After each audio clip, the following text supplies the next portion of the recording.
Shankar Jai Jaishankar subscribe பண்ணுங்க. ஸ்ரீ மகாபெரிவா திருவடிகள் சரணம். நம்மளுடைய மகாபெரிவா துணை சேனலை தொடர்ந்து ஃபாலோ பண்ணிகிட்ருக்க அத்தனை பேருக்குமே மிகப்பெரிய நன்றிங்க.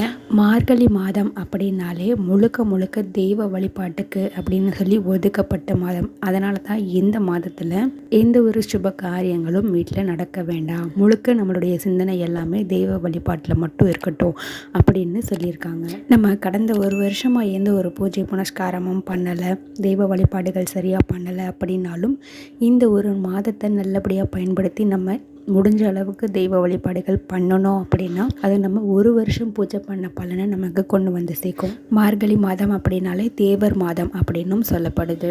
இந்த அற்புதமான மார்கழி மாதத்தில் பெண்கள் எல்லாருமே விடியற் காலையில் எழுந்து வீட்டு வாசலில் கோலம் போடுவாங்க.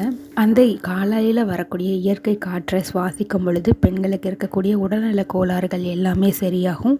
அதோடு கூட விடிய காலையில் எழுந்து கோலம் போடுறது, விளக்கேற்றுறது அப்படின்றது மகாலட்சுமி தேவியை நம்ம வீட்டுக்குள்ளே வரவழைக்கக்கூடிய அற்புதமான முறையும் கூட.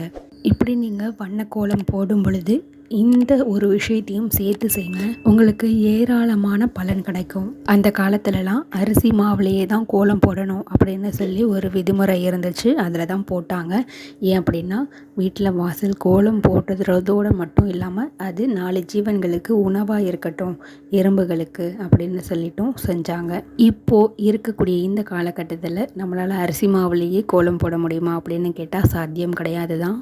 அதனால் நீங்கள் போடக்கூடிய கோல மாவுலேயே கொஞ்சம் அரிசி மாவையும் கலந்துக்கோங்க. இது ரெண்டையும் கலந்து நீங்கள் கோலம் போடும் பொழுது அதில் இருக்கக்கூடிய அரிசி மாவு அப்படின்றது எறும்புகளுக்கு உணவாக போகும். அதோடு நீங்கள் தினம் தினம் தானம் பண்ண ஒரு பலனும் உங்களையும் வந்து சேரும். இதை நிச்சயமாக பண்ணுங்கள், உங்களுக்கு நல்ல பலன்கள் எல்லாமே சேரும். ஹரஹர சங்கர ஜெய் ஜெய்சங்கர்.